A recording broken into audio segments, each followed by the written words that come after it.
Hola, yo soy Aumari. La historia en todo el mundo desaparece más rápido de lo que imaginas. Hoy analizaré ciudades hundidas, grandes bibliotecas antiguas y civilizaciones olvidadas. Todos ejemplos de por qué los seres humanos apenas saben de sí mismos. ¡Comencemos! El reino de Ladakh. Ladakh es el tipo de paraíso con el que sueñas. Es la escapada de vacaciones ideal para todos los amantes de las actividades al aire libre. También es un lugar de acceso difícil, muy al norte de la región de Cachemira, disputada por Pakistán, China e India. Todo el mundo quiere un pedazo de Cachemira. Limita con el Tíbet, una de las tierras más misteriosas del mundo. Ladakh está prácticamente vacía, con ríos de un azul perfecto y grandes montañas que tocan el cielo. Pero esto no es Travel Channel, y no estoy aquí para venderles un viaje a Ladakh. Estoy aquí para contarles sobre las antiguas culturas que vivieron en la región y cómo el tiempo se ha olvidado de ellas. El mejor lugar para comenzar el viaje es Leh, la ciudad más grande de Ladakh y antigua capital del reino de Ladakh. La ciudad es una mezcolanza de edificios antiguos y ligeramente más nuevos construidos contra escarpados acantilados de piedra. Las banderas de oración tibetanas ondean ruidosamente bajo el viento incesante y dominando la ciudad se encuentra el Palacio de Leh. El palacio fue construido en el siglo XV por el rey Dragba Bundey y fue la primera fortificación de la antigua capital concebida como plaza fuerte y residencia real.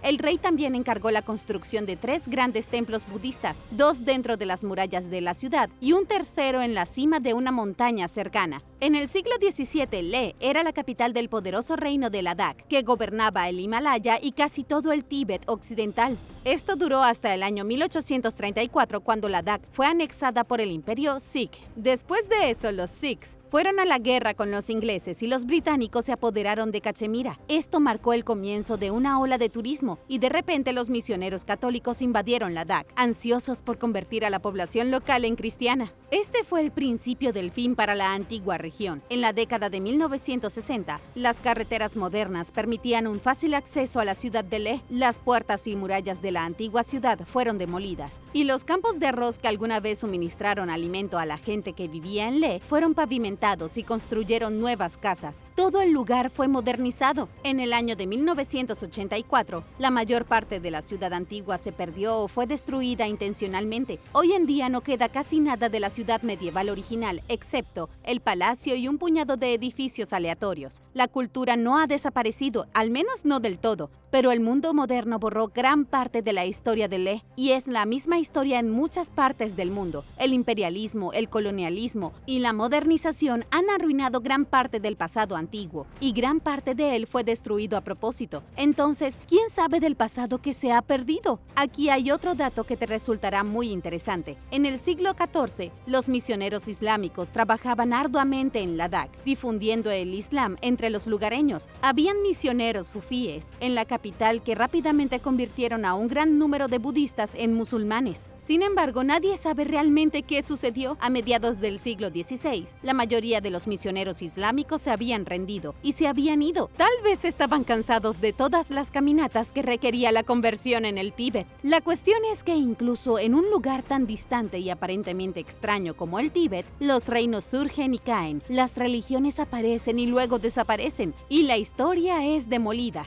La Villa de los Papiros.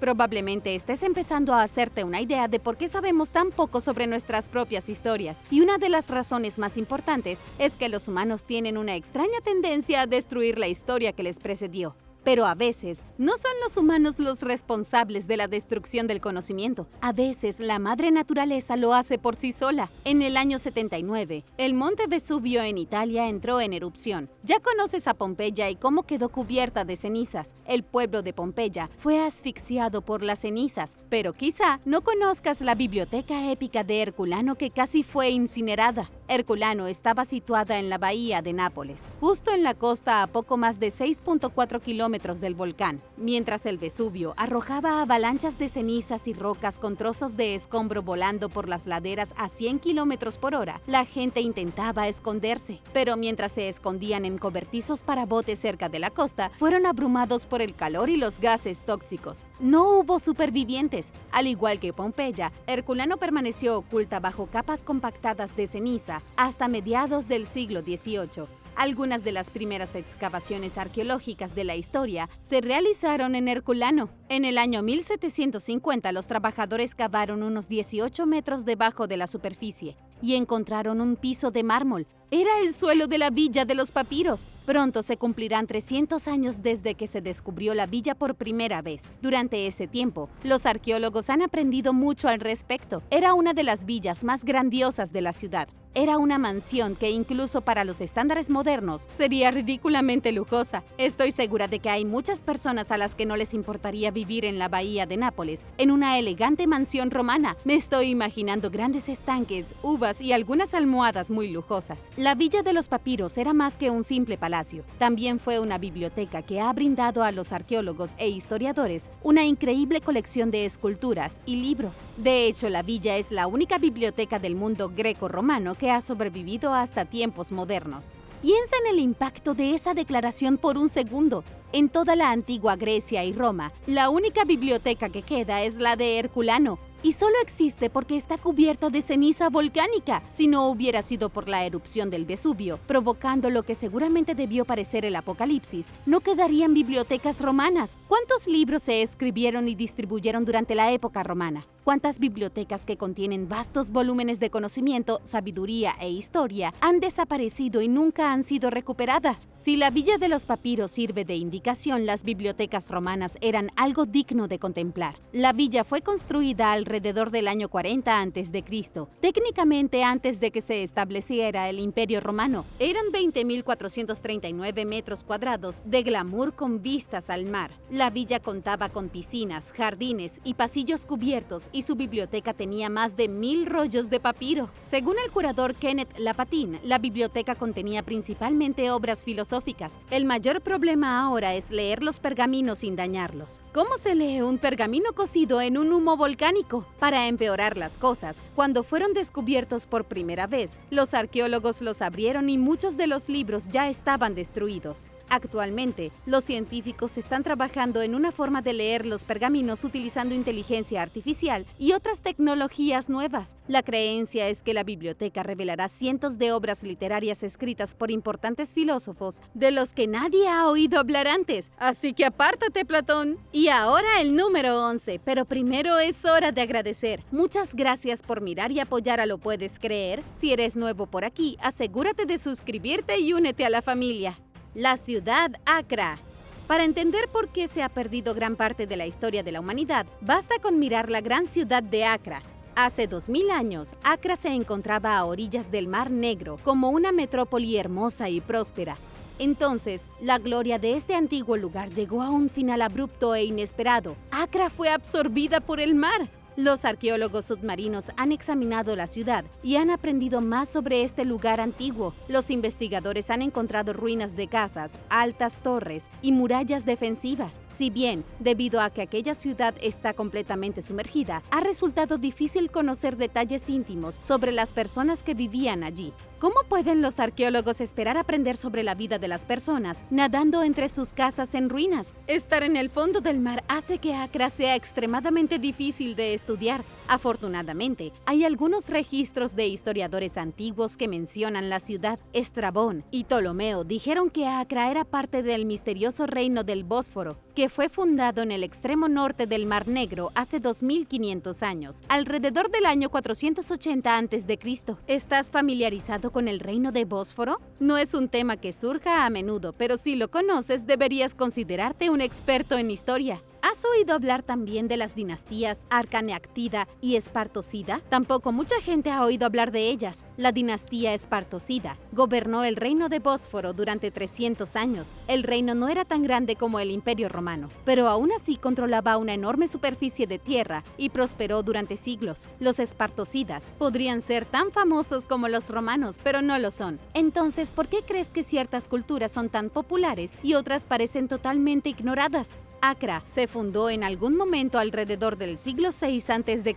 Creció hasta convertirse en un enorme centro de comercio. Personas viajaban desde todo el antiguo reino para realizar sus compras navideñas paganas en Accra. En aquellos días, había que conseguir regalos para el solsticio en lugar de regalos para Navidad. Pero entonces, Accra cayó en el mar, y con el tiempo todos olvidaron que alguna vez existió. Es decir, hasta 1981, cuando un escolar descubrió Accra al azar. El niño iba a dar un paseo por la playa cuando encontró 150 monedas incrustadas en la arena. Los investigadores pensaron que podría haber sido un tesoro, por lo que enviaron un equipo a investigar. Y fue entonces cuando descubrieron las ruinas que habían estado olvidadas durante 2 milenios. Como sin duda estarás de acuerdo, es difícil seguir la historia de la humanidad cuando sigue inundada. ¿Quiénes son los taínos? El Mar Caribe tiene más de 2.590 kilómetros cuadrados y contiene más de 700 islas. Los frailes españoles estimaron que cuando Cristóbal Colón llegó a la isla española, lo que hoy es Haití, vivían allí 3.5 millones de personas, pero poco después todos se extinguieron. La gente que vivía en la Española eran los taínos. Se trasladaron a la región alrededor del año 400 a.C.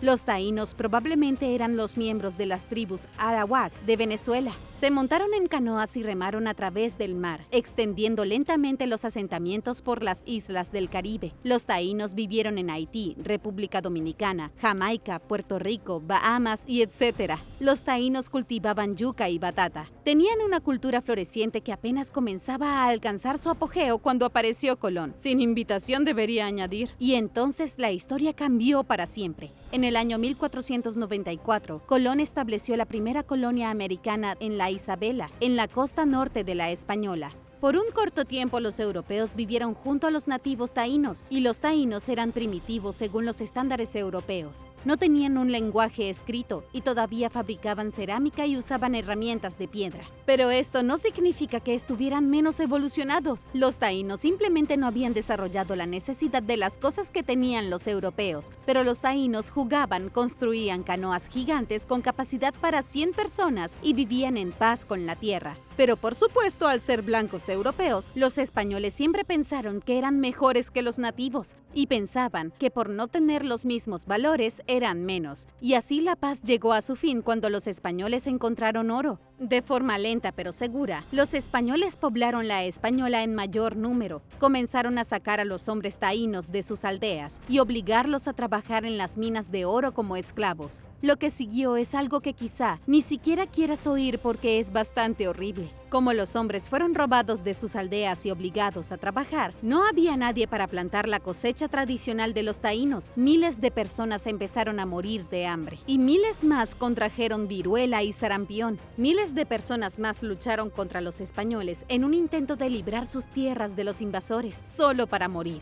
Otra cosa que a menudo queda enterrada en los libros de historia es que los conquistadores españoles estaban locos por las mujeres taínas. Sacaron a los hombres de las aldeas, los obligaban a trabajar y luego tomaron a sus mujeres como esposas o amantes. No fueron solo unos pocos hombres los que hicieron esto. Las cifras son asombrosas. En el año 1514, apenas 20 años después de que se hiciera el primer contacto, se estima que el 50% de los hombres españoles habían tomado esposas indígenas taínas. No obstante, los historiadores creen que la cifra podría ser significativamente mayor. Según Ricardo Alegría, un historiador de Puerto Rico, dijo que casi no quedaban taínos nativos después de 50 años. En la década de 1530, miembros del gobierno de España enviaban cartas a la española preguntando cuántos nativos había y cuáles eran los nombres de los jefes, ese tipo de cosas. Hay documentos supervivientes en los que los gobernadores españoles locales respondieron diciendo que ninguno, que los nativos se habían ido. Se estima que 3.5 millones de personas, toda la cultura taína, desaparecieron en tan solo unas pocas décadas.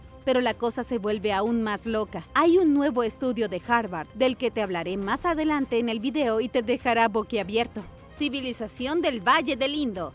La ciudad de Dholavira fue una de las 5 ciudades más grandes de la civilización del Valle del Indo. Ahora está en ruinas, destruida por terremotos y estragos del tiempo. Aún así, si estás interesado en todo lo antiguo y polvoriento, te encantará visitar el sitio. Los cimientos de las estructuras dan una idea de lo avanzado que estaba Dholavira en los albores de la civilización. La ciudad fue ocupada incluso antes que algunas de las ciudades más famosas de Mesopotamia. Las primeras estructuras datan de hace unos 5.500 años. La parte más impactante es cuánto tiempo la ciudad se mantuvo fuerte. No colapsó hasta aproximadamente el 1800 a.C., lo que significa que sobrevivió durante casi 2000 años. Para poner esto en perspectiva, el Imperio Romano apenas había comenzado hace 2000 años. Entonces, ¿cuánto saben realmente los arqueólogos e historiadores sobre la civilización del Valle del Indo? La respuesta es sorprendentemente pequeña. William Belcher, de la Universidad de Nebraska-Lincoln, llamó a su cultura una de las civilizaciones vírgenes del planeta Tierra. Lo que esto significa es que el Valle del Indo surgió independientemente de todas las demás civilizaciones, o en otras palabras, no fueron influenciados por nadie más. Este es un título impresionante porque solo hay 6 civilizaciones prístinas reconocidas en la actualidad. Estaban Egipto, Mesopotamia, China, la región andina del Perú, México y el Valle del Indo. Se considera que estas civilizaciones parten de la nada. Eran niños sin padres, pizarras en blanco que empezaron a desarrollar sus propias tradiciones, religiones y políticas. Roma, por otra parte, no era una civilización prístina. A medida que Roma evolucionó, copiaron fragmentos de todas las demás culturas que la rodeaban. Grecia y Persia hicieron lo mismo. Bien, pero ¿quiénes eran? ¿Cómo era la vida de una persona promedio que vivía en el Valle del Indo? Hay miles de sitios en toda la India que muestran evidencia de una sociedad altamente sofisticada y urbanizada. Pero no quiero aburrirlos hablando de metalurgia, fabricación de ladrillos y habilidades de alfarería. Y saltaremos también los detalles sobre la domesticación de búfalos de agua y cerdos. Se desconoce por completo quiénes eran estas personas en el fondo. Los arqueólogos pueden examinar toda la cerámica que quieran, pero todavía no saben si existió una clase dominante, no saben si hubo reyes y no saben si el Valle del Indo peleó en guerras. Ni siquiera saben qué son la mayoría de las ruinas. Tal vez fueron palacios o templos, pero los arqueólogos están perplejos. Aún hay esperanza de descubrir la verdad sobre la civilización del Valle del Indo. Dejaron atrás una lengua escrita. Al igual que los sumerios, la gente del Valle del Indo escribía cosas en trozos de arcilla, pero a diferencia de la escritura cuneiforme sumeria, nadie ha podido descifrar las tablillas encontradas en la India. Los estudiosos están perplejos. Han estado confundidos durante siglos. Creen que el antiguo sistema de escritura es algo conocido como logosilábico. Esto significa que cada símbolo extraño representa un sonido. Es mucho más difícil traducir símbolos que son sonidos que símbolos que son palabras. Hay más de 500 signos individuales en el Valle del Indo, cada uno de los cuales representa un sonido en lugar de una letra o una palabra. El español solo tiene 27 letras en el alfabeto, sin embargo el Valle del Indo tiene 500. Imagínate intentar recitar ese alfabeto al revés. Los códices aztecas. La cultura azteca no está extinta. El linaje azteca sigue vivo en México hoy. Alrededor de 1 millón de personas todavía hablan la lengua azteca náhuatl. Y algunos grupos indígenas realizan rituales aztecas. Dicho esto, la historia y las antiguas tradiciones culturales de los aztecas se han perdido parcialmente, pero la poca información que queda sobre la cultura azteca de hace siglos se almacena en un grupo de libros llamados Códices Aztecas. Los aztecas tenían una forma notable de registrar su historia. Usaron libros pintados para registrar todos los aspectos de sus vidas. No escribían cosas en novelas como los europeos. Hicieron códices de colores vivos que detallaban su historia a través de imágenes. Piensa en el formato de los códices aztecas como cómics sin palabras. Incluso tenían superhéroes, porque muchos de los códices contenían los mitos más importantes de los aztecas. Sus leyendas estaban llenas de dioses, villanos crueles y héroes valientes. Podría haber todo un universo cinematográfico basado en la mitología azteca. Antes de la llegada de los españoles a México, existían muchos libros. Moctezuma, el 9º emperador del Imperio Azteca, de 1502 a 1520, tenía una biblioteca repleta de códices.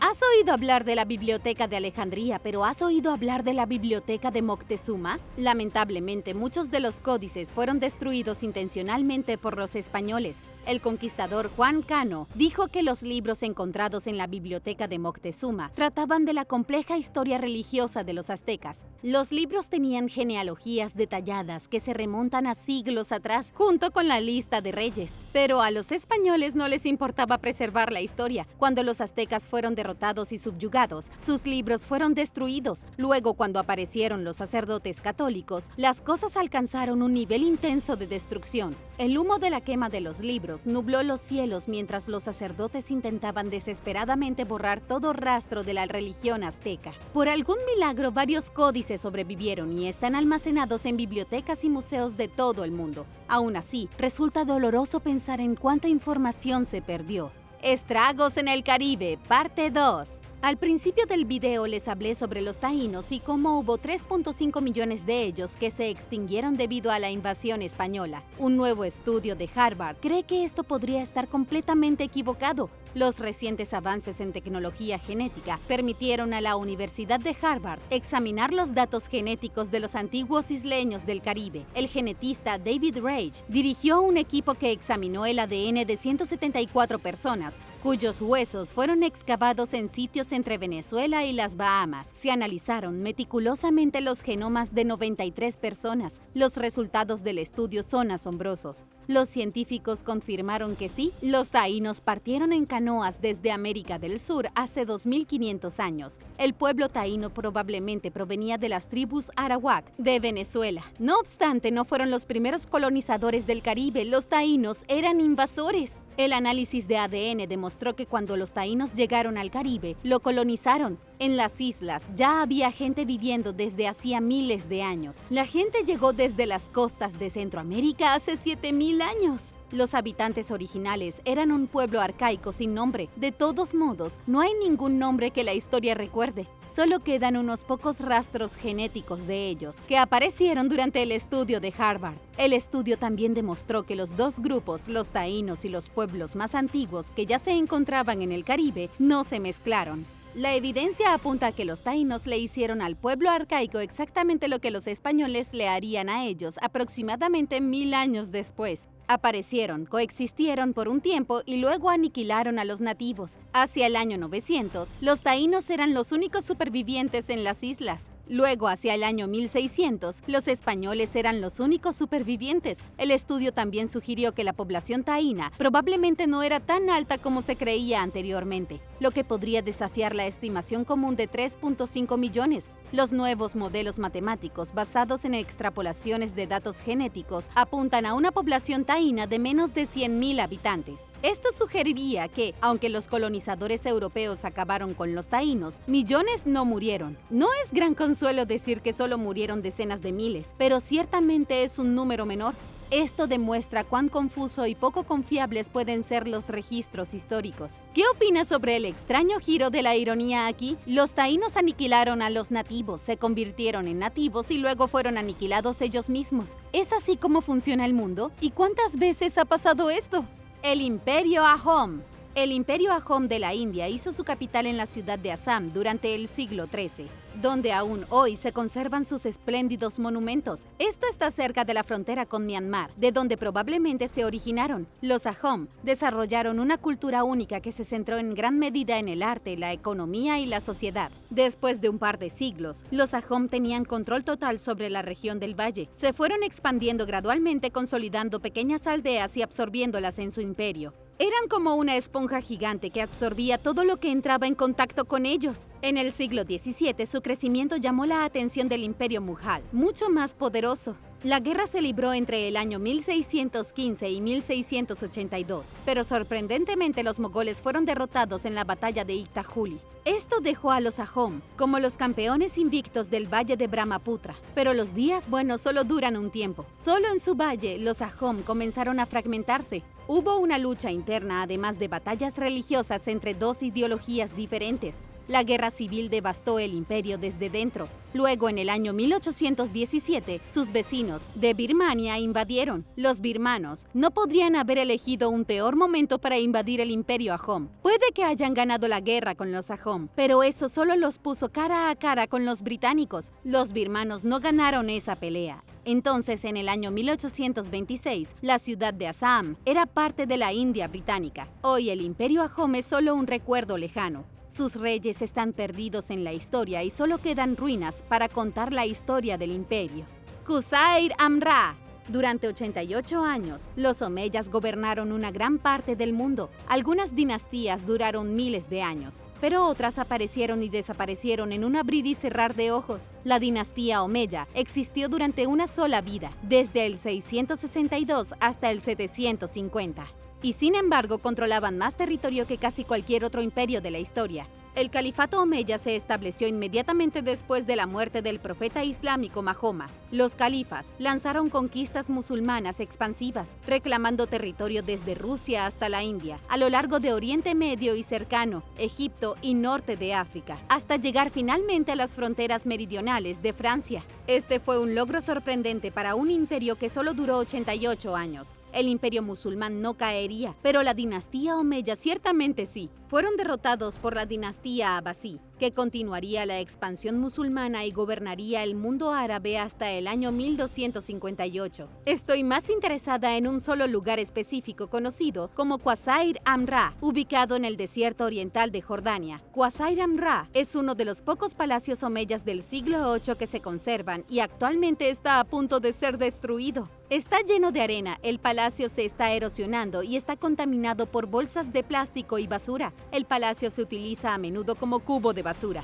A veces, el aislamiento de un lugar es lo que hace que lentamente desaparezca de la historia. Es difícil recordar algo cuando estás en medio de un desierto caluroso donde no vive casi nadie. Hace 1500 años, Qasr Amrah se encontraba en una ruta comercial extremadamente importante. Aquí había un oasis vibrante, un abrevadero que parecía infinitamente profundo. Los árboles brotaban del suelo fértil alrededor del oasis. Las caravanas se detenían aquí en su camino por la ruta de la seda, transportando mercancías como incienso y mirra para las ciudades distantes. Pero en la década de 1980, el oasis fue drenado. La única manera de llegar al oasis seco y al palacio olvidado era un camello o un vehículo todoterreno. Llegar a Qasr Amrah fue como una escena de Mad Max, con el brutal desierto como fondo desolado. En el año 1985, Saddam Hussein construyó una carretera moderna a través de la zona como parte de la guerra con Irán. De repente accesible, el antiguo palacio fue desfigurado con grafitis. Los intrusos encendieron hogueras y lo llenaron de basura. Luego, en el año 1994, se hundió. El palacio estaba pasando por un momento realmente difícil, pero el edificio se ha cuidado mejor desde el año 2011, gracias a los esfuerzos internacionales. Aún así, su historia ya se está desvaneciendo. Nadie puede recordar quién construyó el palacio ni cuándo. El desierto tiene una cierta manera de engullir todo lo que construyen los humanos. Las murallas abandonadas de Nueva Inglaterra. En Nueva Inglaterra, los científicos están luchando por documentar la historia desde el siglo XIX, que está a punto de perderse para siempre. Esto demuestra que no hace falta mucho tiempo para barrer la historia bajo la alfombra. Si vives en Nueva Inglaterra, sin duda habrás visto los antiguos muros de piedra que aparecen en toda la región, construidos por colonos europeos. Cuando llegaron los primeros europeos, tomaron piedras de glaciares para construir cercas y límites. Era una forma común de dictar el límite de su propiedad. Las murallas más antiguas datan del año 1607. Lo sorprendente es la enorme cantidad de piedra que movieron los agricultores europeos. Se estima que hay 386.242 kilómetros de muros de piedra apilados. Esto es suficiente para dar la vuelta al planeta entero 10 veces en su punto más ancho. Si los muros de piedra de Nueva Inglaterra se extendieran hacia el espacio, llegarían hasta la Luna. ¿Qué tan útil sería tener un pequeño y bonito puente hacia la superficie lunar? Los habitantes de Nueva Inglaterra continuaron construyendo muros fronterizos utilizando grandes rocas y piedras durante la Revolución Americana y la Guerra Civil. Pero en la actualidad, los viejos muros de piedra han sido desmantelados u olvidados. Muchos de ellos están escondidos en propiedades aleatorias o perdidos en bosques nuevos. Para asegurarse de que los muros abandonados de Nueva Inglaterra no se olviden para siempre, los científicos están utilizando tecnología LIDAR para medirlos y mapearlos todos. Están escaneando Nueva Inglaterra con láseres para crear un registro de los primeros muros de la América europea. Isla de Pascua. Los europeos descubrieron la isla de Pascua en la década de 1720. Digo descubrieron, pero fue encontrada de la misma manera que Cristóbal Colón descubrió la española. En los años siguientes, la población indígena de la isla de Pascua fue diezmada. Ahora los científicos están intentando descubrir la historia que se perdió antes de que sea demasiado tarde. La clave para comprender los misterios épicos de la isla de Pascua reside en su escritura indescifrable. Los holandeses notaron por primera vez las tablillas de Rongorongo en el año 1864.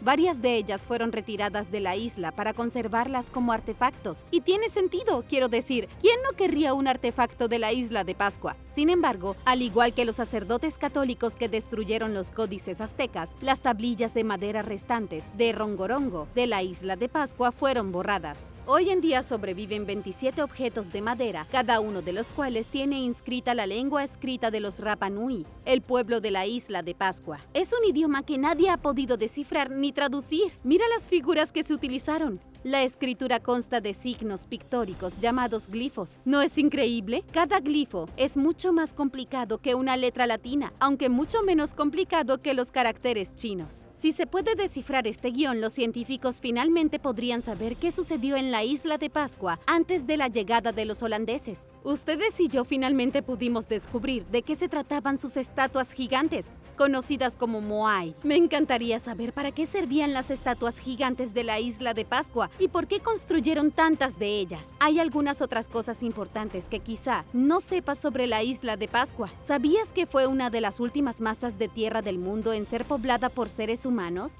La datación por radiocarbono ha demostrado que ni una sola persona puso un pie en la isla de Pascua hasta el año 1150. Esas mismas pruebas de datación por radiocarbono muestran que después de la llegada de los humanos, toda la isla fue deforestada. Los estudiosos no pueden ponerse de acuerdo sobre por qué le robaron a la isla sus recursos naturales de la forma en que lo hicieron. Parte del problema es que los visitantes europeos y los piratas de América del Sur ayudaron a borrar la historia. A principios del siglo XIX, los asaltantes de esclavos peruanos se enteraron de la existencia de la isla y comenzaron a secuestrar gente de ella. Y a principios del siglo XX, la cultura tradicional se había perdido por completo. Nadie podía recordar lo que había sucedido un siglo antes.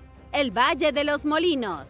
Hay una grieta excepcionalmente verde en Italia, que es un excelente ejemplo de lo rápido que se puede olvidar una ciudad, una civilización o una raza de personas. Se llama el Valle de los Molinos. Este increíble lugar ofrece una visión de la historia devorada por la naturaleza en tiempo real. No es una ciudad, ni siquiera es realmente un pueblo. El Valle de los Molinos es un antiguo complejo industrial que se construyó en el fondo de una fisura que se abrió hace 35.000 años.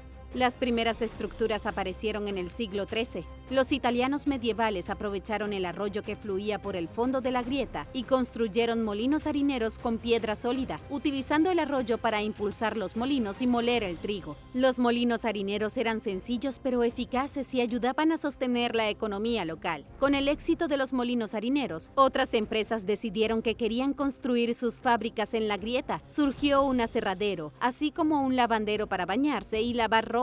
Todo iba bien hasta que llegó la era moderna. En la década de 1940, los nuevos molinos de pasta dejaron obsoletos los tradicionales molinos harineros. Todo el mundo hizo las maletas y se fue, dejando los edificios abandonados después de más de 700 años. En el corto tiempo transcurrido entre la década de 1940 y la actualidad, todo el valle ha sido retomado por la naturaleza. Los edificios antiguos son una visión aterradora de un futuro sin humanos, lleno de hierba, apenas reconocible y al borde del olvido. ¿Es eso realmente algo tan malo? ¿Y tú qué opinas? Atlántida.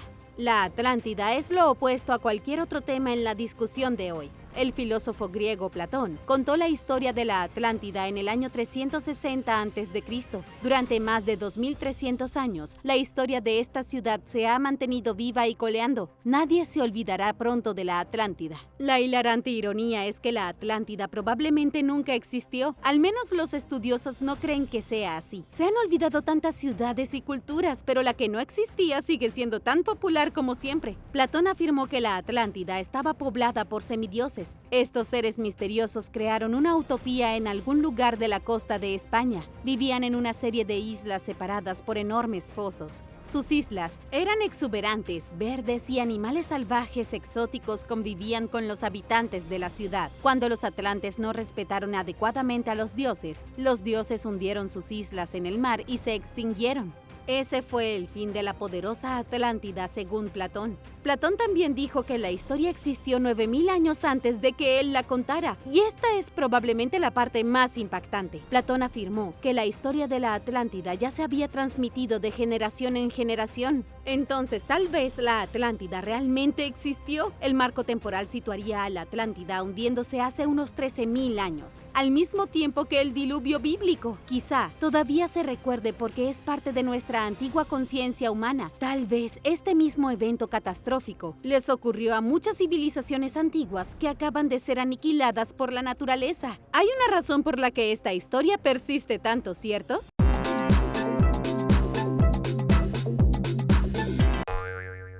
Número 10. La batalla de Diají. Después de 3000 años, la Edad del Bronce llegó a un final explosivo con la sangrienta y violenta batalla entre el faraón Ramsés III de Egipto y la misteriosa gente del mar, de orígenes desconocidos. En ese momento los egipcios y los hititas eran algunos de los últimos poderes restantes. El tercer poder restante era uno que realmente no tenía una base de operaciones. Los egipcios tenían la tierra del Nilo mientras que los hititas gobernaban Anatolia. Parecía como si la gente del mar viniera de la nada. Luego usaron la sorpresa y la tenacidad para asaltar las ciudades costeras del Mediterráneo. Vinieron con una fuerza poderosa y paralizaron grandes reinos al destruir sus ciudades costeras. Fue tal desastre que trajeron la destrucción de la Edad de Bronce y un cambio masivo en la civilización. El principio del fin fue en el año 1180 a.C.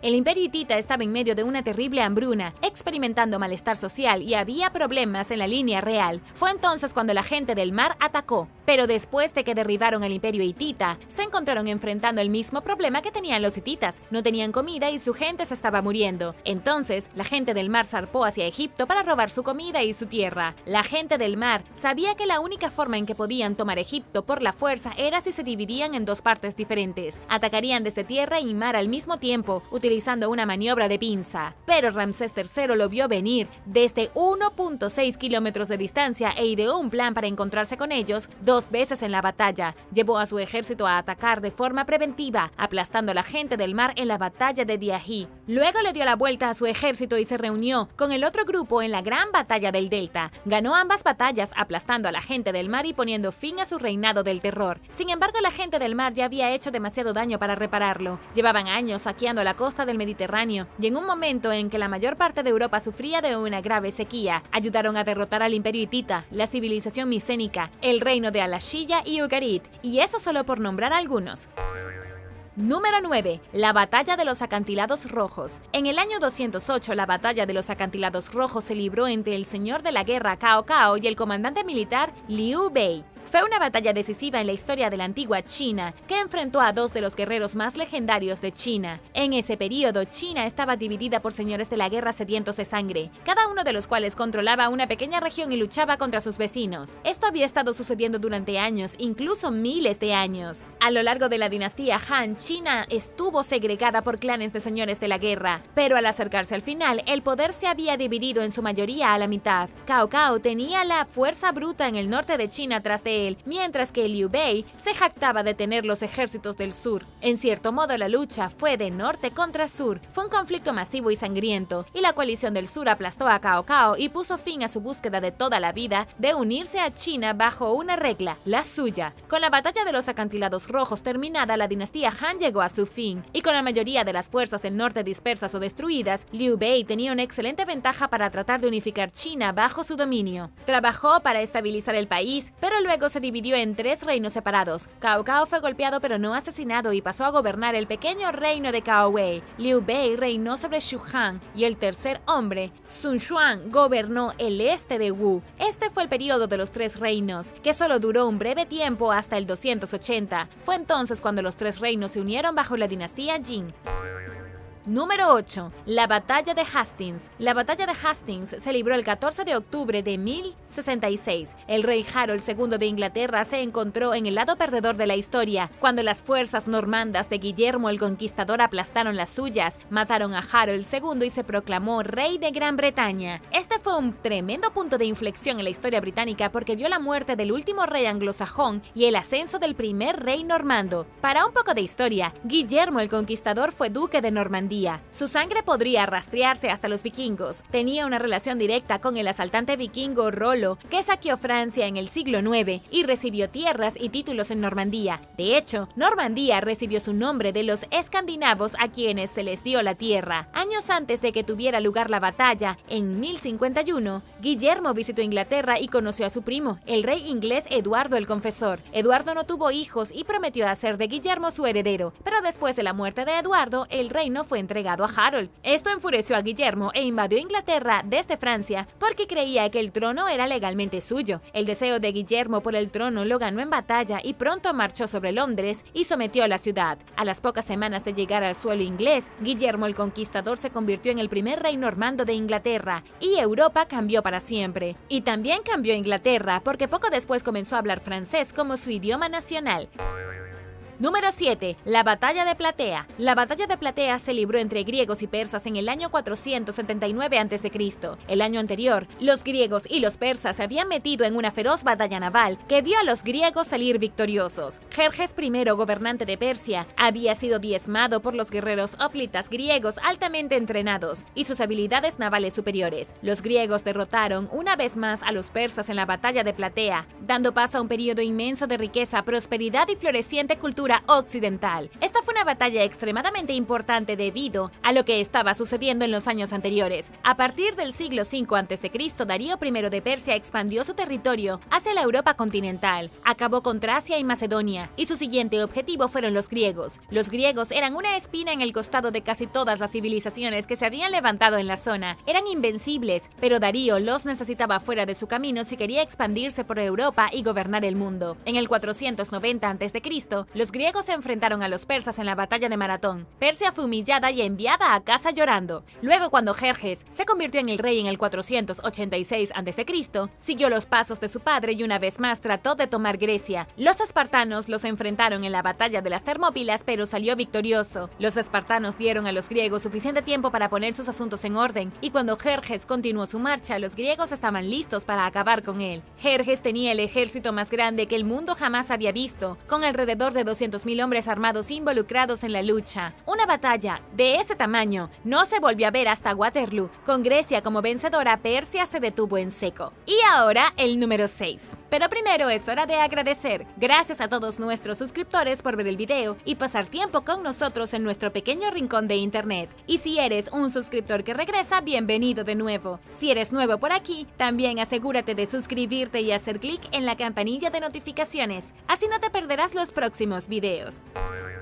Número 6. La Batalla del Puente Milvio. La Batalla del Puente Milvio se vio entre el emperador romano Constantino y el emperador romano Magencio el 28 de octubre del 312. Fue un evento importante en la historia porque con la victoria de Constantino fue impulsada por el camino que lo colocaría como el único emperador de Roma. Una vez que fue emperador, las cosas cambiaron drásticamente para Europa, pero el imperio romano era demasiado grande para manejarse. Era vasto y los emperadores brotaban por todas partes. Magencio gobernó el norte de África y las partes de Italia. Constantino, también conocido como Constantino el Grande, era el emperador oficial. Las fuerzas de Constantino y Magencio se encontraron en el puente Milvio, que cruza el río Tíber y conduce directamente a Roma. Esto resultó ser una mala decisión para Magencio. Constantino hizo poderosos avances iniciales. Magencio trató de retirarse y reagruparse, pero el puente ahogó a sus soldados. Se atascaron en el puente y los hombres de Constantino los acabaron fácilmente. Parte del puente también se derrumbó, dejando varados algunos grupos de soldados y enviando a otros al río donde se ahogaron. Magencio mismo fue arrojado de su caballo al río y se ahogó antes de que terminara la batalla.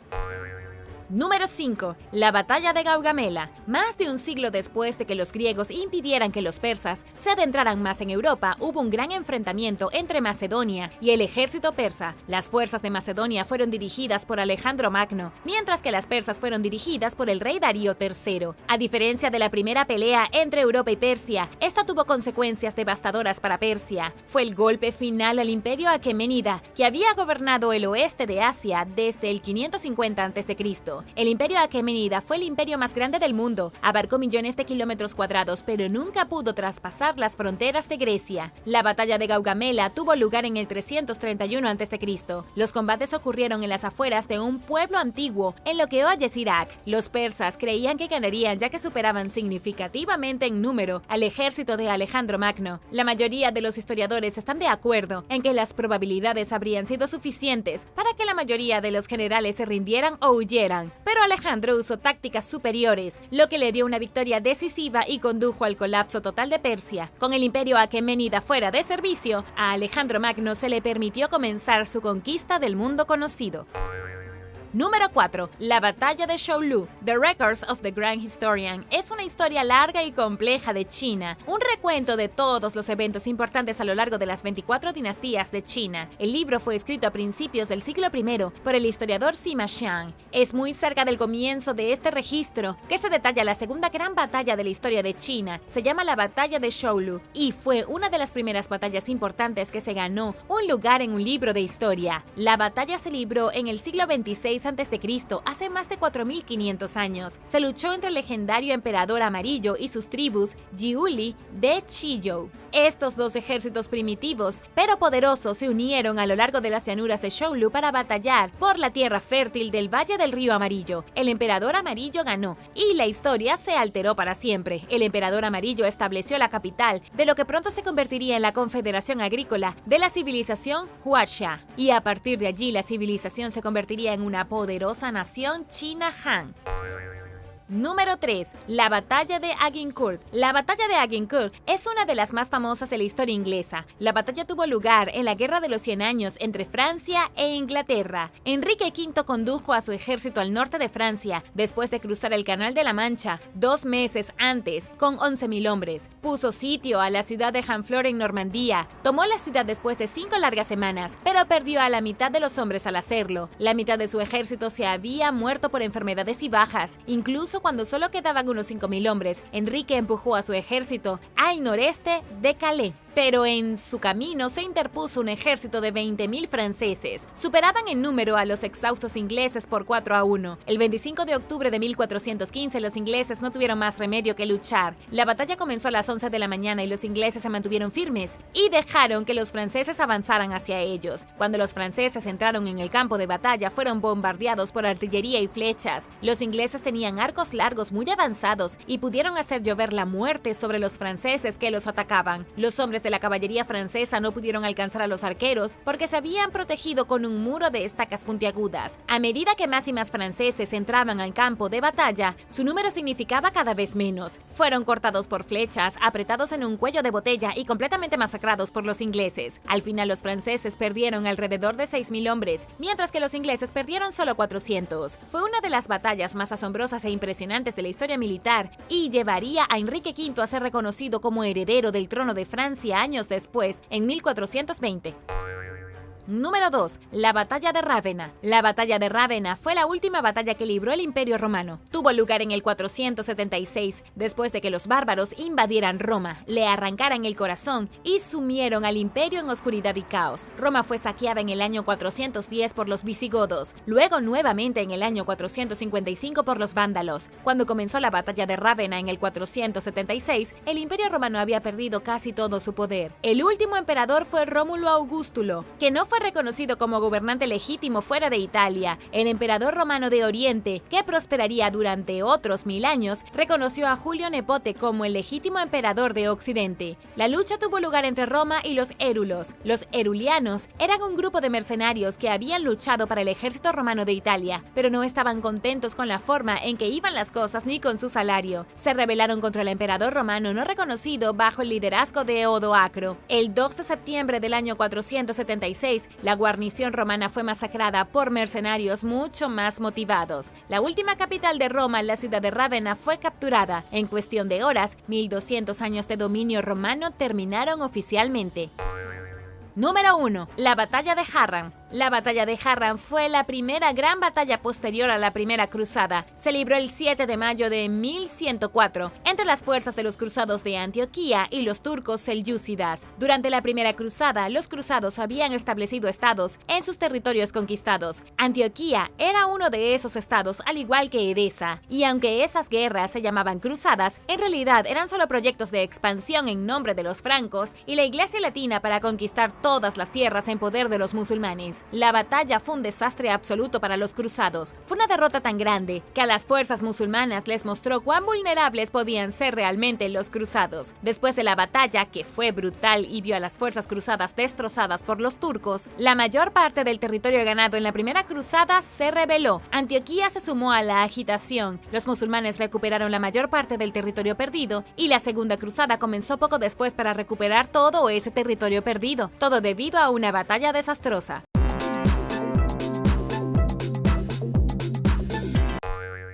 Número 9. La batalla de Visby. La batalla medieval de Visby fue un asunto violento que dejó un legado arqueológico de soldados sacrificados con su cota de malla y armadura, con armas y cuchillos todavía sobresaliendo de ellos. La escena es bastante aterradora incluso todos estos cientos de años después. En 1361, los agricultores que vivían en la isla sueca de Gotland se enfrentaron cara a cara con las fuerzas danesas, que lucharon bajo el mando del rey Valdemar IV de Dinamarca. Decidido a subyugar a la gente de Gotland, el codicioso rey llegó a la isla con un ejército profesional y marchó a la ciudad de Visby. El rey había escuchado rumores de que la gente allí cantaba canciones que se burlaban de él y que eran una amenaza para sus rutas comerciales, por lo que mantuvo una venganza personal contra ellos. En el camino se enfrentaron a los agricultores de Gotland, que intentaron, sin éxito, detener el avance del ejército. La guerra prosiguió mientras las fuerzas de Valdemar continuaban a lo largo de la ruta planificada, y la batalla final tuvo lugar debajo del muro que rodeaba la ciudad.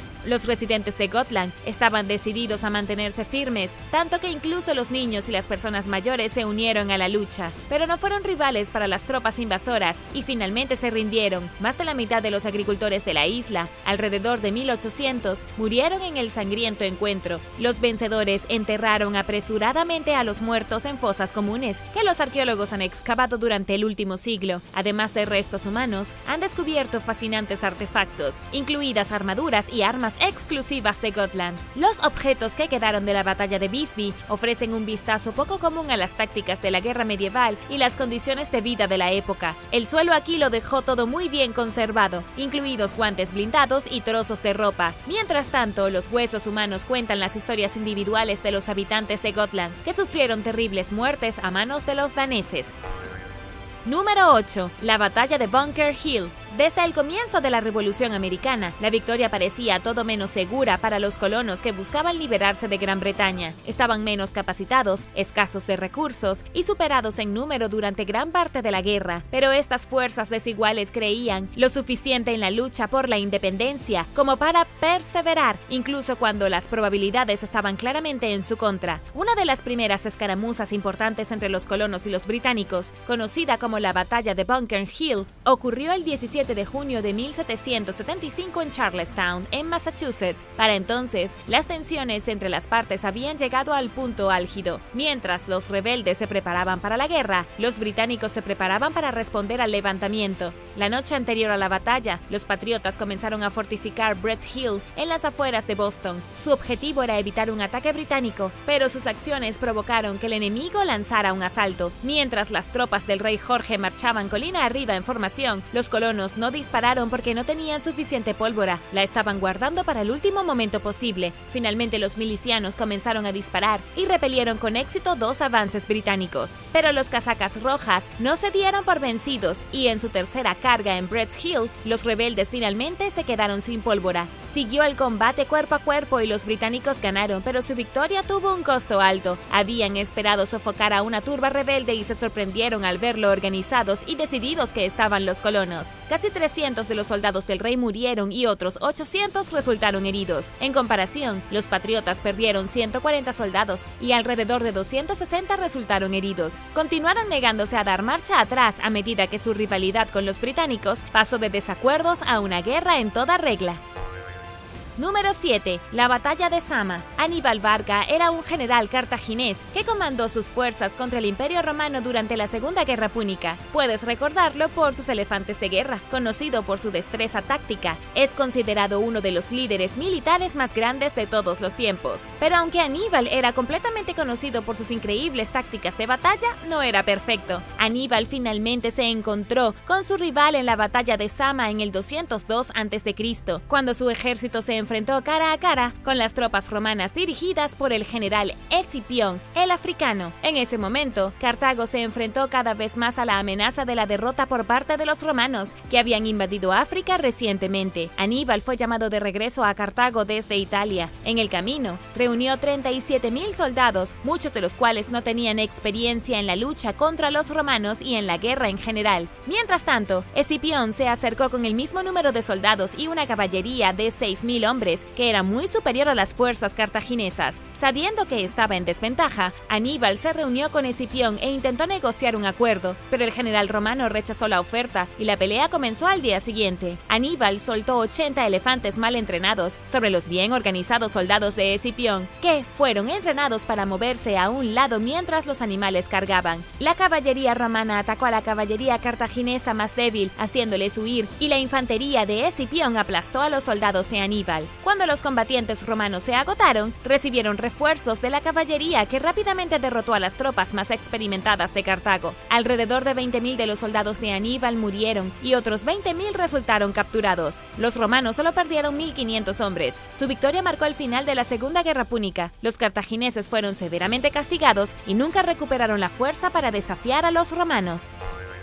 Número 6. La Batalla de Stalingrado. El enfrentamiento más grande y sangriento de la Segunda Guerra Mundial comenzó en agosto de 1942, cuando las fuerzas del Eje lanzaron ataques aéreos contra la ciudad industrial de Stalingrado al sur de Rusia, bajo el mando de Adolfo Hitler, cuando enviaron soldados a pie con la esperanza de conquistar la Unión Soviética. Hitler estaba interesado en tomar Stalingrado porque la ciudad era un importante centro de producción de materiales de guerra. También estaba ubicada a lo largo del río Volga, que servía como ruta de envío principal. Al tomar el control de Stalingrado, Hitler y su ejército podrían aislar a las fuerzas aliadas de esta fuente vital de suministro. También lo vio como una oportunidad de propaganda para ganar poder sobre una ciudad que llevaba el nombre del líder soviético Joseph Stalin. La lucha fue brutal y se prolongó durante meses, culminando en una de las batallas más sangrientas de la historia registrada. Stalin instó a las fuerzas a no retirarse a ningún costo, y muy pronto los soviéticos se encontraron con una escasez de tropas. Comenzaron a reclutar voluntarios, a pesar de que ni siquiera podían proporcionar un arma para cada luchador. Su resistencia dio frutos. Al darse cuenta de que el ejército alemán no estaba preparado para el gélido invierno ruso, el ejército rojo lanzó una campaña contra los nazis, aprovechando la mala preparación y las operaciones de inteligencia del enemigo. Las tornas cambiaron y las fuerzas del Eje comenzaron a debilitarse. Hitler se negó obstinadamente a rendirse. Incluso cuando sus tropas morían de hambre, se quedaron sin municiones y sufrieron un frío escalofriante. Los soviéticos finalmente lograron evitar que los alemanes avanzaran hacia la Unión Soviética. Pagaron un precio inmenso por la victoria. Se estima que 1.1 millones de soldados del Ejército Rojo murieron o resultaron heridos durante esos 6 meses, y alrededor de 40.000 civiles perdieron la vida. Pero la victoria impulsó la confianza rusa en la capacidad de ganar la guerra y marcó un importante punto de inflexión a favor de los aliados. Muchos historiadores consideran la batalla de Stalingrado como el principio del fin de los nazis.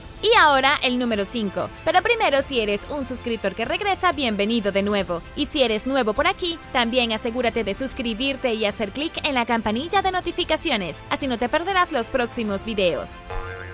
Número 5. La Batalla de Muye. Alrededor de 1046 a.C., en la antigua China, el estado rebelde de Zhou se enfrentó a las fuerzas de la dinastía Shang reinante. La tribu Zhou había crecido en los últimos años y estaba ganando poder. Su líder anterior, el rey Wen de Zhou, había comenzado a considerar la idea de derrocar a la dinastía Shang y apoderarse de su tierra. El rey Wen nunca actuó de acuerdo con esta visión, pero su hijo y sucesor Wu sí lo hizo. Decidido a cumplir los deseos de su padre, Wu reunió 50.000 soldados y comenzaron a marchar hacia la capital. Alrededor de 170.000 esclavos desertaron del emperador Shang y se unieron a las tropas de Wu. Esto sirvió como un gran golpe para la moral del ejército Shang. Como resultado, muchos soldados se negaron a luchar y algunos se unieron a Zhou. Colocaron las lanzas boca abajo para mostrar que tampoco querían defender a la corrupta dinastía Shang. La batalla continuó y las tropas de Zhou demostraron ser superiores a las de Shang. Estaban mejor entrenados, tenían la moral alta y se negaban sin piedad a dar marcha atrás. Cuando el rey Wu rompió la línea de defensa de Shang con una carga de los carros, obligó a su adversario a huir. Todos los soldados de Shang se quedaron atrás y cayeron rápidamente en el desorden y el caos. Las fuerzas de Zhou salieron victoriosas. Según el registro histórico, causaron suficiente derramamiento de sangre como para que hubiera suficiente sangre para hacer flotar un tronco.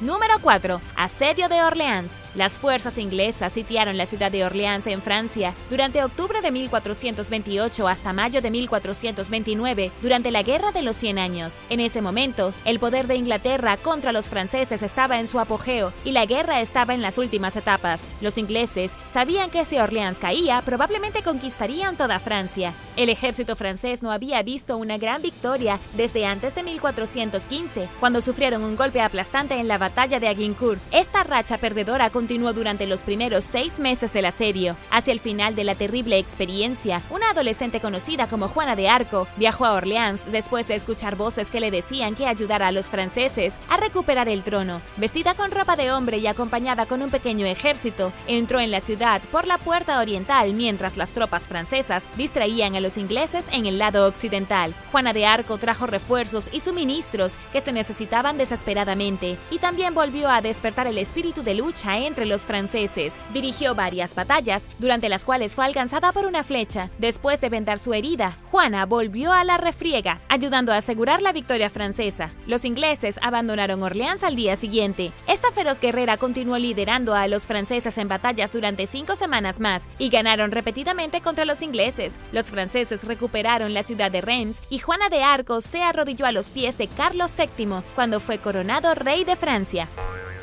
Número 3. El día D. El 6 de junio de 1944, 156.000 tropas aliadas asaltaron la costa de Normandía, en Francia, en una misión para liberar al país del control nazi. Conocido como el día D, fue la invasión marítima más grande de la historia registrada. Miles de paracaidistas estaban detrás de las líneas enemigas al amanecer. Fueron seguidos por ataques anfibios de las fuerzas estadounidenses, canadienses y británicas. Al final del día, los aliados habían tomado con éxito las playas de Normandía. Más de 4.000 soldados murieron, según algunas estimaciones, y solo las bajas estadounidenses ascendieron a al menos 2.000. En una semana, más de 326.000 soldados habían llegado a Normandía y el área estaba asegurada. No fue una hazaña pequeña. Además de la inmensa mano de obra que requería la misión, los aliados utilizaron más de 5.000 barcos, 50.000 vehículos y 100.000 toneladas de equipo. Los alemanes tenían varias cosas en su contra en el día D. Su comandante de confianza estaba ausente con licencia y Hitler creyó erróneamente que la invasión estaba destinada a distraer sus fuerzas de un ataque que venía de otra parte. Entonces, al principio, no permitió que los soldados cercanos se unieran al contraataque y en su lugar pidió refuerzos desde más lejos. Los nazis también se vieron obstaculizados por los ataques aéreos aliados, que destruyeron puentes y obligaron a los alemanes a tomar largos desvíos. Estas son solo algunas de las muchas razones por las que la marea cambió en gran medida a favor de los aliados después de la histórica invasión del día D, que resultó ser un paso crucial para derrotar a los nazis. Número 2. La batalla de las Termópilas. Si has visto la película 300, entonces estás al menos algo familiarizado con la batalla de las Termópilas. La escaramuza ocurrió en el 480 a.C., en lo que hoy es Grecia Central, durante las guerras greco-persas. Pero en la película, que muestra a un regimiento de solo 300 espartanos derrotando a un ejército de más de 3.000 soldados persas, no es exactamente fáctica. En realidad, en algún lugar entre 2.000 y 7.000 soldados se presentaron para luchar contra a los persas, incluidos espartanos, hilotas, tebanos y tespios. Definitivamente eran superados en número, por una suma de entre 100.000 y 150.000 guerreros persas. Durante 3 días, las fuerzas griegas lograron mantenerse firmes contra el ejército del rey persa Jerjes I, bloqueando la única carretera por la que el enemigo pensaba que podía pasar. Pero los espartanos fueron traicionados por uno de los suyos, que llevó a los persas a un paso alternativo y detrás de las líneas griegas. El rey espartano Leónidas I despidió a la mayoría de sus fuerzas, mantuvo al menos 1.000 soldados detrás para hacer guardia, y cuando los persas se acercaron, lucharon hasta la muerte. Los espartanos fueron finalmente derrotados, pero se mantuvieron firmes contra los persas y pasaron a la historia por su negativa de caer sin luchar. Número 1. La batalla de Gaugamela. Alejandro Magno fue uno de los conquistadores más poderosos de todos los tiempos. Se convirtió en el rey de Macedonia con solo 20 años. Cuando tenía 30, controlaba uno de los imperios más grandes que jamás haya existido, que abarca desde la actual Grecia hasta el noroeste de la India. En el 331 a.C., las fuerzas de Alejandro lucharon contra el ejército persa bajo el mando del rey Darío III. Conocida como la batalla de Gaugamela o la batalla de Arbela, la escaramuza Guerra Musa tuvo lugar en lo que hoy es el norte de Irak. La baraja estaba pesadamente apilada contra las tropas enormemente superadas en número del joven gobernante. Los historiadores estiman que había entre 52.000 y 120.000 soldados persas, mientras que las fuerzas macedonias no superaban los 47.000 hombres. El rey Darío había reclutado guerreros de primer nivel y su ejército estaba bien armado. Se preparó para el encuentro quitando plantas del campo de batalla y haciendo que sus tropas esperaran en formación. Pero Alejandro Magno utilizó su inigualable ingenio táctico para burlar a los persas. Tuvo su lucha de infantería en el centro del campo mientras cabalgaba hacia el borde del flanco derecho con su caballería de élite. Esto alejó a la caballería persa del centro y creó una brecha dentro de la línea enemiga. Se desató una feroz pelea de caballería. Mientras tanto, las tropas bien entrenadas y ligeramente armadas de Alejandro Magno derrotaron a la infantería expuesta de Darío, mientras los luchadores de jabalina interceptaban los carros persas. Este ataque de 3 puntas abrumó a Darío y provocó que su ejército se retirara. Los macedonios continuaron persiguiendo a los persas y finalmente tomaron Babilonia, poniendo fin al imperio aquemenida. Darío fue asesinado por uno de sus propios sátrapas y, según los informes, la traición no le cayó bien a Alejandro, quien le dio a su digno oponente un entierro respetuoso y adecuado. Gracias por ver el video. ¿Cuál de estas batallas increíbles fue tu favorita? Déjame saberlo abajo en los comentarios. Y no olvides darle me gusta al video. Asegúrate de suscribirte antes de irte y nos vemos la próxima vez.